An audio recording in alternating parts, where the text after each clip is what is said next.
Hello friends, ये सीख exam India पर आपका स्वागत है। दोस्तों, हिंदी लेटर राइटिंग की क्लासेस आज से आपकी स्टार्ट हो रही हैं। यहाँ पर मुख्य रूप से देखिए, एपीएस का एग्जाम हो गया, आपका पीसीएस का हो गया, आरओ का एग्जाम हो गया। इसमें हिंदी लेटर राइटिंग का काफ़ी इंपॉर्टेंट रोल हो जाता है और क्यों होता है आगे हम चर्चा करेंगे। दोस्तों, हिंदी लेटर राइटिंग बिल्कुल यहाँ पर हम बेसिक लेवल से स्टार्ट कर रहे हैं और एक एक चीज़ इसमें हम कवर करेंगे। कैसे कितने प्रकार की आपकी लेटर राइटिंग होती है, कैसे इसको लिखा जाता है और किस तरह आप एग्जाम में यहाँ पर लेटर लिखेंगे जिससे आपको यहाँ पर पूरे के पूरे नंबर मिल जाएंगे। तो पूरा वीडियो देखिएगा। ये आपके 4 से 5 पार्टों में पूरा आपका यहाँ पर बेसिक से जो भी आपकी स्टार्टिंग है और अंत तक जितने लेटर राइटिंग आपके होते हैं सब कुछ कवर हो जाएगा।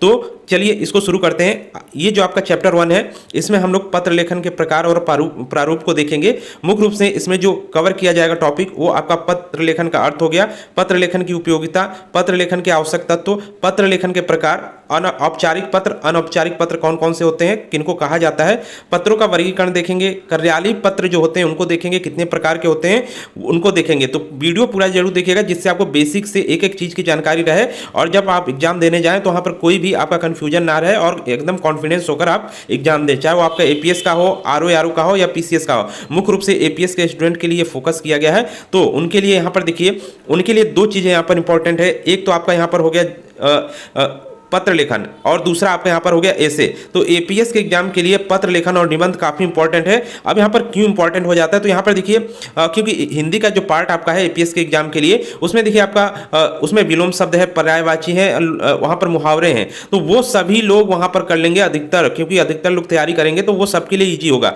लेकिन जो मेन आपका नंबर दिलाएगा वो आपका पत्र लेखन और निबंध होगा। इसमें यदि आपने अच्छा परफॉर्मेंस किया तो फिर आप हिंदी में अच्छा यहाँ पर मार्क्स ले आएंगे। तो इसीलिए आपका यहाँ पर पत्र लेखन और निबंध आवश्यक हो जाता है। पत्र लेखन की ये क्लासेस आपकी स्टार्ट हो रही हैं, इसके बाद आपकी निबंध की भी क्लासेस स्टार्ट हो जाएंगी। तो चैनल के साथ बने रहिए, चैनल को सब्सक्राइब कर लीजिएगा। इसके साथ ही टेलीग्राम चैनल को जरूर ज्वाइन कर लीजिएगा, लिंक डिस्क्रिप्शन बॉक्स में, वहाँ पर पीडीएफ आपको मिल जाता है इसका, तो वहाँ से आप दोबारा रिविजन कर सकते हैं। तो चलिए दोस्तों शुरू करते हैं। इसके अलावा यहाँ पर हम एपीएस के लिए बता दें, आपकी देखिए जीएस की क्लासेस नए सिलेबस के अकॉर्डिंग आपकी स्टार्ट होंगी। यहाँ पर देखिए क्या होगा कि सिलेबस में कुछ चेंज हो भी सकता है और नहीं भी हो सकता है। यदि सिलेबस चेंज नहीं होता है तो आपका पुराना जो सिलेबस है उसी आधार पर आपका क्लासेस स्टार्ट हो जाएंगी 20 तारीख से। और क्योंकि 19 को आपका यहाँ पर 19 सितंबर को आपका नोटिफिकेशन आने वाला है एपीएस 2023 का। काफ़ी सालों बाद नोटिफिकेशन यहाँ पर जारी हो रहा है, काफ़ी लोग तैयारी कर रहे हैं और बेहतरीन वैकेंसी इस बार की आ रही है और अच्छी तैयारी करके आप आसानी से इसमें सिलेक्शन ले सकते हैं। यहाँ पर पत्र लेखन का अर्थ क्या होता है वो हम लोग देखते हैं।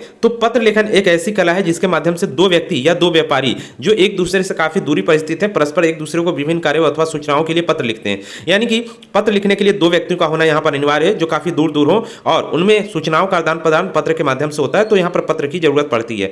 पत्र लेखन का कार्य पारिवारिक जीवन से लेकर व्यापारिक जगत तक प्रयोग में लाया जाता है। पत्र लेखन का कार्य अत्यंत प्रभावशाली होता है क्योंकि इस साधन के द्वारा अनेक लोगों से संपर्क स्थापित करने में सुविधा रहती है। इसके अलावा अब यहाँ पर देखिए, सरकारी जो भी विभाग होते हैं, जो भी कार्यालय होते हैं, उनमें भी पत्राचार होता है। अभी भी यहाँ पर एडवांस टेक्नोलॉजी आने के बाद भी यहाँ पर पत्राचार होता है और पत्र के माध्यम से सूचनाओं का आदान प्रदान होता है। नेक्स्ट यहाँ पे देखिए, पत्र लेखन की उपयोगिता अथवा महत्व। तो यहाँ पे देखिए, आजकल दूर दूर रहने वाले सगे संबंधियों व्यापारियों आपस में एक दूसरे के साथ मेलजोल रखने एवं संबंध रखने की आवश्यकता पड़ती है। इस कार्य के लिए पत्र लेखन एक महत्वपूर्ण भूमिका निभाता है। निजी अथवा व्यापारिक सूचनाओं को प्राप्त करने तथा भेजने के लिए पत्र विषय कारगर है। प्रेम हो गया, क्रोध हो गया, जिज्ञासा, प्रार्थना, आदेश, निमंत्रण आदि अनेक भावों को व्यक्त करने के लिए पत्र लेखन का सहारा लिया जाता है। पत्र लेखन के माध्यम से संदेश भेजने में पत्र में लिखित सूचना पूर्ण रूप से यहाँ पर गोपनीय रखी जाती है। पत्र को भेजने वाला तथा पत्र को प्राप्त करने वाला के अलावा अन्य व्यक्ति को पत्र में लिखित संदेश पढ़ने का अधिकार नहीं होता। तो ये सब चीज़ें होती हैं। इसीलिए आप देखे होंगे कोई कोई पत्र जो लिखा जाता है सरकारी कार्यालय में, वहाँ पर आपका उसके ऊपर गोपनीय लिखा रहता है। तो इसको ध्यान रखिएगा। और यहाँ पर देखिए, मुख्य रूप से पत्र लेखन जो होता है, क्योंकि आपको अपने जो आपके एग्जाम में आता है उस पर आपको फोकस करना है, तो उसमें मुख्य रूप से आपके कार्यालयीन पत्र आते हैं। वो किस तरह के होते हैं, कितने प्रकार के होते हैं, सब हम यहाँ पर कवर करेंगे। इसमें कोई भी चीज़ छूटेगा नहीं आपका, और उनको किस तरह आप लिखा जाता है, आप किस तरह लिखेंगे, एक एक चीज़ यहाँ पर कवर किया जाएगा। अब दोस्तों नेक्स्ट यहाँ पे देखिए, देखते हैं पत्र लेखन के आवश्यक तत्व। तो पत्र लेखन के आवश्यक तत्व जो होते हैं, ये बेसिक चीजें हम यहाँ पर पढ़ रहे हैं, तो ये सब जानना आवश्यक हो जाता है। तो इनको हम लोग जान लेते हैं। तो आवश्यक तत्व के अंतर्गत सबसे पहली चीज जो आती है वो आपकी भाषा आती है। तो भाषा का विश्व महत्व है। यहाँ पर आपकी भाषा पत्र में कैसी होनी चाहिए, शिष्ट और नर्म होनी चाहिए। नर्म एवं शिष्ट पत्र की भाषा पाठों को प्रभावित कर सकता है। कृपया हो गया, धन्यवाद हो गया, इन सब शब्दों का आपका प्रयोग करना चाहिए, जिससे पत्र और ज्यादा प्रभावशाली बन जाता है। जो भी आप कार्य पत्र के थ्रू, जो भी आप पत्र में लिखते हैं, कार्य करवाना चाहते हैं, इन सब वर्ड का प्रयोग करेंगे तो वो प्रभावशाली जो भी वहाँ पर उसको पढ़ेगा उसको वो अच्छा लगेगा और आपका कार्य जल्दी हो जाएगा। नेक्स्ट यहाँ पे देखिए संक्षिप्तता। वर्तमान युग में देखिए पत्र में संक्षिप्तता अनिवार्य है। इसमें क्या है कि कोई भी पत्र यदि आप ज़्यादा लॉन्ग लिख देंगे तो समय यहाँ पर देखिए मेन होता है। इस समय समय तो सबसे बड़ा आपका टाइम है, तो इस समय शॉर्ट जब आप पत्र लिखेंगे तभी वहाँ पर कोई भी पाठक उसको रीड करेगा जल्दी से और आपका काम भी जल्दी से हो जाएगा। यदि आप उसको ज़्यादा टाइम यानी ज़्यादा लॉन्ग लेटर लिख देते हैं तो उसको पहले बात तो पढ़ेगा नहीं, 1-2 लाइन पढ़ के उसको छोड़ देगा, फिर आगे का जो भी आपका कार्य लिखा होगा उसमें फिर आपकी क्या होगी, वहाँ पर देरी होगी। तो ये सब ध्यान रखिएगा। संक्षिप्तता यानी छोटे मुश्किल से आपका एक या आधा पेज में आपका पत्र वहाँ पर हो जाना चाहिए यदि कोई छोटा मोटा कार्य आपका है। यदि बड़ा कार्य है तो खूब ज़्यादा आपका 2 पेज में जाना चाहिए, इससे ज़्यादा पत्र नहीं आपका होना चाहिए। नेक्स्ट यहाँ पे देखिए स्वच्छता की बात करें तो पत्र में एकदम साफ सुथरी आपकी लिखी होनी चाहिए, कहीं भी काटा पीटी नहीं होना चाहिए, ये ध्यान रखिएगा। तो ये आपकी हो गई। नेक्स्ट यहाँ पर रुचिपूर्ण। अब पत्र रुचिपूर्ण होना चाहिए। ऐसा नहीं कि आपने कुछ लिखा है उसमें तो समझ में ना आ रहा हो, बोरिंग लग रहा हो, तो आपको रुचिकर ढंग से पत्र को लिखना चाहिए, चाहे वो किसी प्रकार का भी पत्र हो, आपको इसको ध्यान रखना चाहिए। मुख्य रूप से यहाँ पे देखिए इसमें आपका जैसे आदरणीय हो गया, प्रिय हो गया, महोदय हो गया, इन शब्दों का यूज करना चाहिए जगह जगह पे जहाँ पे जरूरत हो, तो ये सब यूज करेंगे तो रुचिकर हो जाता है पत्र आपका। नेक्स्ट यहाँ पे देखिए उद्देश्यपूर्ण। पत्र जिस उद्देश्य के लिए लिखा जा रहा है उस उद्देश्य को ध्यान में रखकर ही आवश्यक बातों को पत्र में लिखनी चाहिए। ये नहीं कि पत्र में आपका उद्देश्य जिस कार्य के लिए हो उससे अलग आपने कुछ और लिख दिया हो, तो वो सब जिस उद्देश्य का है उसी को उद्देश्य को ध्यान में रखकर ही पत्र लिखना चाहिए। पाठक का उद्देश्य ध्यान पर केंद्रित करने के लिए पत्र का उद्देश्य होना परम आवश्यक है। नेक्स्ट यहाँ पे देखिए पत्र लेखन के प्रकार। अब पत्र लेखन के प्रकार हम लोग देख लेते हैं। यहीं से आपकी देखिए चीज़ें स्टार्ट हो जाती हैं एग्जाम के लिए, तो इसको ध्यान रखिएगा। एक एक चीज़ आसानी से इसको हमने समझाया हुआ है और आप इसको एक ही बार में समझ सकते हैं। तो यहाँ पे देखिए पत्र के प्रकार कौन कौन से होते हैं। एक आपका होता है औपचारिक पत्र जिसको फॉर्मल लेटर कहा जाता है, एक होता है अनौपचारिक पत्र जिसको इनफॉर्मल लेटर कहा जाता है। तो इसमें देखिए औपचारिक पत्र कौन से होते हैं, तो इसको ध्यान रखिएगा। आपके एग्जाम में क्वेश्चन डायरेक्ट भी आ सकता है ये, हालांकि हिंदी में आपका आएगा क्वेश्चन लिखने का, क्योंकि यहाँ पर हिंदी आपका कैसे है, यहाँ पर आपका रिटन है, मतलब निकले वाला है, निबंधात्मक प्रकार का है, तो डिस्क्रिप्टिव है, ऑब्जेक्टिव नहीं आएगी, हिंदी आपकी रिटन आएगी। तो हिंदी में क्वेश्चन भी आ सकता है और हो सकता है आपका यदि सिलेबस वगैरह चेंज होता है तो जो आपका फर्स्ट पेपर है जीएस वाला सेक्शन उसमें भी हिंदी के भी क्वेश्चन रखे जा सकते हैं, तो इसको ध्यान रखिएगा। और इसमें भी आपका इससे क्वेश्चन आ सकता है, जैसे कि औपचारिक पत्र कौन से होते हैं, इनमें से कौन सा औपचारिक पत्र नहीं है, ये भी आपका क्वेश्चन आ सकता है आपका हिंदी के डिस्क्रिप्टिव पेपर में। उसमें सीधे सीधे क्वेश्चन पूछा जाएगा और आपका उसका आंसर देना होगा और लिख कर, तो ये ध्यान रखिएगा। तो देखिए औपचारिक पत्र जो होता है जिसको फॉर्मल लेटर कहा जाता है, ये सरकारी तथा व्यावसायिक कार्यों से संबंध रखने वाले पत्र को औपचारिक पत्र कहा जाता है। सीधे सीधे ध्यान रखिएगा, जो भी सरकारी कार्यालय में आदान प्रदान जो होता है, पत्रों का व्यवहार जो होता है, या व्यावसायिक कार्यों में जैसे कमर्शियल कंपनियां जो भी आपकी हैं वो सब यदि पत्र व्यवहार करती हैं तो उन सभी को औपचारिक पत्र कहा जाता है। ध्यान रखिए फॉर्मल लेटर। नेक्स्ट यहाँ पे देखिए इसके अतिरिक्त इन पत्रों के अंतर्गत निम्नलिखित पत्रों को भी शामिल किया जाता है। तो ये सभी फॉर्मल लेटर कौन कौन से आपके होते हैं, एक हो गया आपका प्रार्थना पत्र, निमंत्रण पत्र हो गया, सरकारी पत्र हो गया, गैर सरकारी पत्र हो गया, व्यावसायिक पत्र हो गया, किसी अधिकारी को आप पत्र लिख रहे हैं, नौकरी हेतु कोई आवेदन का पत्र लिख रहे हैं वो भी आपका यहाँ पर फॉर्मल लेटर के अंतर्गत आता है, संपादक के नाम कोई भी पत्र लिख रहे हैं वो भी आपका फॉर्मल लेटर के अंतर्गत आता है। तो ये चीज़ें आप ध्यान रखिएगा, कौन कौन से जो लेटर होते हैं, लेटर के कौन से प्रकार होते हैं जो आपके औपचारिक पत्र के अंतर्गत आते हैं। तो बहुत ही इंपॉर्टेंट ये चीज़ है, इसको ध्यान रखिएगा। अब नेक्स्ट यहाँ पे दोस्तों देखते हैं औपचारिक पत्र का प्रारूप कैसे होता है। हालांकि हम लिखकर भी आपको आने वाले जो आपके पार्ट हैं उनमें हम बताएंगे कैसे आपका लिखा जाता है, कहाँ पे आप क्या लिखेंगे, औपचारिक पत्र में भी और अनौपचारिक पत्र दोनों को हम लिखकर भी वहाँ पर आपको बताएंगे। तो यहाँ पे देखिए औपचारिक पत्र का प्रारूप क्या होता है उसको देख लीजिए।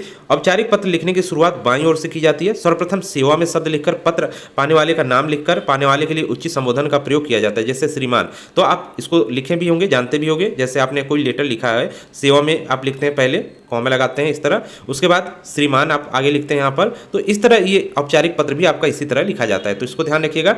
या आप वहाँ पर श्रीमान लिखेंगे, मान्यवर लिखेंगे, आदरणीय लिखेंगे, जैसे आप जिस व्यक्ति को पत्र लिखेंगे उसी हिसाब से आपका ये होता है। नेक्स्ट यहाँ पे देखिए इसके बाद पत्र पर पाने वाले का पता, कंपनी का नाम लिखा जाता है, चाहे वो सरकारी कार्यालय हो गया या कोई कॉमर्शियल कंपनी बड़ी हो गई, उसको आप पत्र लिख रहे हैं तो वहाँ पर उसका एड्रेस दिया जाता है। उसके बाद पत्र जिस उद्देश्य के लिए लिखा जा रहा है विषय लिखा जाना आवश्यक हो जाता है। यानी आपने ऊपर लिख दिया, फिर आप विषय एक करके इस तरह टॉपिक हेडिंग डालते हैं और डैश करके उसका क्या विषय रहता है वो आप लिखते हैं उसमें। तो ये आप फॉर्मल लेटर के अंतर्गत ये सब चीज़ किया जाता है। नेक्स्ट यहाँ पे देखिए, विषय लिखने के बाद एक बार फिर पत्र पाने वाले के लिए संबोधन का प्रयोग किया जाता है। संबोधन लिखने के बाद पत्र के मुख्य विषय का विस्तृत रूप से वर्णन किया जाता है, फिर लेटर आप लिखते हैं। ये सब हम आगे बताएंगे, यहाँ पर हम केवल बेसिक आपको जानकारी दे रहे हैं, ध्यान रखिएगा। आगे एक एक चीज़ हम एक एक लेटर जो होता है, जो भी लेटर आपके लिखे जाते हैं, चाहे वो परिपत्र हो गया और जितने भी आपके लेटर होते हैं उन सबको हम बताएंगे किस तरह लिखा जाता है। नेक्स्ट यहाँ पर, या किसी को आप प्रार्थना पत्र लिख रहे हैं, किसी अधिकारी को पत्र लिख रहे हैं, तो किस तरह आप लिखेंगे एक एक चीज़ हम डिटेल में बताएंगे, कहाँ पर क्या लिखना रहेगा। नेक्स्ट यहाँ पे देखिए, मुख्य विषय का अंत करते समय उत्तर की प्रतीक्षा में धन्यवाद, शेष कुशल आदि शब्द का प्रयोग किया जाना चाहिए, यानी लास्ट में आप जो लिखते हैं। नेक्स्ट यहाँ पर इसके बाद अंतिम भाग में भवदीय, आपका आभारी, आपका आज्ञाकारी इत्यादि शब्द लिखे जाते हैं। पत्र भेजने वाले का नाम, कंपनी का नाम, पता, दिनांक लिखा जाता है नीचे। अंत में पत्र लिखने वाले के हस्ताक्षर होते हैं या उनका नाम लिख दिया जाता है। तो ये आपका होता है जो पत्र भेज रहा है। तो ये आपका पत्र यानी जो फॉर्मल लेटर लिखा जाता है, एक प्रकार से उसका ये प्रारूप आपका होता है। नेक्स्ट यहाँ पे देखिए, अब यहाँ पर आपका आता है इनफॉर्मल लेटर, जिसको अनौपचारिक पत्र भी कहा जाता है। इन पत्रों के अंतर्गत उन पत्रों को शामिल किया जाता है जो अपने प्रियजनों को, मित्रों को तथा सगे संबंधियों को लिखा जाता है। यानी कि ये इनफॉर्मल है, मतलब अनौपचारिक है। औपचारिक वो होते हैं जो उन पत्रों का महत्व होता है, ये इनफॉर्मल है, इनका ज़्यादा मतलब महत्व नहीं होता है आपका। ये मुख्य रूप से आप अपने प्रियजनों, मित्रों और सगे संबंधियों को भेजते हैं, तो इनका पत्रों का हालांकि महत्व रहता है, लेकिन क्योंकि वो आपके सरकारी या कंपनी को पत्र लिखे जाते हैं तो वो ज़्यादा महत्वपूर्ण होते हैं, ये कम महत्वपूर्ण होते हैं, ये ध्यान रखिएगा। उदाहरण के रूप में पुत्र द्वारा पिता को अथवा माता को जी को लिखा गया पत्र, भाई बंधुओं को लिखा जाने वाला पत्र, किसी मित्र को सहायता हेतु लिखा जाने वाला पत्र, बधाई पत्र हो गया, शोक पत्र हो गया, ये सब इनफॉर्मल लेटर के अंतर्गत आते हैं, ध्यान रखिएगा। बधाई पत्र हो गया, शोक पत्र हो गया, इनको लिखने का भी तरीका होता है, तो इसमें भी आपका वही दिया गया है, तरीका थोड़ा इसमें अलग हो जाता है। इसमें विषय वगैरह आपके नहीं लिखे जाते हैं, जो विषय आपका होता है वो सब नहीं लिखे जाते हैं, डायरेक्ट इसमें पत्र आपका लिखा जाता है। तो इसको भी बाईं ओर से लिखा जाता है, पता लिखा जाता है, प्रेषक के जो पते के नीचे तिथि लिखी जाती है। तो ये जो इनफॉर्मल लेटर है इसको भी लिखने का तरीका हम आपको बताएंगे, किस तरह लिखा जाता है वो भी हम बताएंगे। देखिए इस पर यहाँ पर सबसे ज़्यादा आपका जरूरी हो जाता है पत्र लेखन। आप जो एग्जाम की दृष्टि से हम आपको बता रहे हैं, कार्यालय पत्र मुख्य रूप से आपके एग्जाम में आते हैं। अब कार्यालय पत्र को किस तरह लिखा जाता है वो हम तरीका, और कितने प्रकार के होते हैं। कार्यालय पत्र बहुत ही ज़्यादा प्रकार के होते हैं आपके, कार्यालय पत्र तो होते ही हैं, इसके अलावा जो आपके फॉर्मल लेटर होते हैं ये बहुत प्रकार के होते हैं। हम आगे देखेंगे कौन कौन से प्रकार हैं जिनको हम वर्गीकरण यहाँ पर कर लेते हैं, उसको देखते हैं। तो एक होता है आपका सामान्य पत्र। तो सामान्य पत्र आपका जो होता है वो आपके अनौपचारिक पत्र होते हैं, जो अभी आपने ऊपर देखा। कौन सा? ये इनफॉर्मल लेटर होते हैं, वो आपके सामान्य पत्र कहे जाते हैं। वो पारिवारिक और सामाजिक जो आपके मित्र वगैरह होते हैं उनको लिखा जाता है, या परिवार में रिश्तेदार वगैरह होते हैं उनको लिखा जाता है। अब आता है आपका कार्यालय पत्र। विभिन्न कार्यालयों के कर्मचारियों एवं अधिकारियों के बीच जो औपचारिक मतलब यहाँ पर औपचारिक रूप से पत्र जो लिखे जाते हैं वही आपके कार्यालय पत्र होते हैं, और इनको औपचारिक पत्र भी कहा जाता है। यह अन्य शैली में लिखे जाते हैं। अन्य शैली, ये ध्यान रखिएगा, काफ़ी इंपॉर्टेंट है। आप यहाँ पर जानते होंगे अन्य शैली क्या होता है, तो इसको ध्यान रखिएगा। नेक्स्ट यहाँ पे देखिए, यदि आप आरओ की तैयारी कर रहे हैं, एपीएस की तो तैयारी यहाँ पर बेहतरीन ढंग से कराई जा रही है। बीपीओ की तैयारी कर रहे हैं, बीपीओ का कोर्स स्टार्ट हो गया है नए सिलेबस के अनुसार। लेखपाल आपका आगामी जो भी 2023 से लेखपाल की वैकेंसी आएगी उसकी तैयारी आप करना चाह रहे हो, या जूनियर स्टैंड का भी एग्जाम आपका जो वैकेंसी आई है उसका हिसाब से आपका एग्जाम होगा, या इलाहाबाद हाईकोर्ट आरओ की तैयारी कर रहे हैं, सभी के लिए आप यहाँ पर कोर्स और टेस्ट सीरीज ले सकते हैं, जुड़ सकते हैं हमसे। 9807342092 पर व्हाट्सएप करेंगे तो आपको जानकारी मिल जाएगी। इसके अलावा टेलीग्राम चैनल ज्वाइन कर लीजिएगा, लिंक डिस्क्रिप्शन बॉक्स में है, वहाँ से भी आपको कोर्स की जानकारी मिल जाएगी। और महत्वपूर्ण पीडीएफ नोट्स वगैरह हम टेलीग्राम चैनल पर ही आपको शेयर कर देते हैं, तो उसको जरूर ज्वाइन कर लीजिएगा। अब दोस्तों यहाँ पर नेक्स्ट आते हैं कार्यालय पत्र। अब देखिए, जो कार्यालय पत्र होता है इसको ऑफिशियल लेटर कहा जाता है। कार्यालय पत्र अंग्रेजी के ऑफिशियल लेटर का हिंदी रूपांतरण है। इस प्रकार के पत्रों का आदान प्रदान जिनके बीच होता है उनमें से प्रमुख निम्नांकित है। यानी कि कार्यालय पत्र जो होता है किनके बीच लिखा जाता है, किनको आप कार्यालय पत्र कहेंगे, तो ये यहाँ पर आवश्यक हो जाता है आपको जानना। तो इसको चलिए जानते हैं किनको कार्यालय पत्र कहा जाएगा। तो यहाँ पर देखिए, किसी देश की सरकार और किसी अन्य देश की सरकार के बीच जो लेटर लिखा जाता है उसको भी कार्यालय पत्र कहा जाता है। केंद्र सरकार और राज्य सरकार के बीच जो लेटर लिखा जाता है वो भी इसमें आता है। सरकार और दूतावासों के बीच, यानी कि जो यहाँ पर आपके दूतावास होते हैं, जैसे एक दूसरे देश के बीच में आपके जो होते हैं वो, उनके बीच में भी लेटर जो लिखा जाता है ये होता है। एक राज्य सरकार और दूसरी राज्य सरकार के बीच जो लेटर लिखा जाता है, सरकार और अन्य देश विदेशी संस्थानों या संघों या संगठनों के बीच जो पत्र लिखा जाता है वो इसके बीच आता है।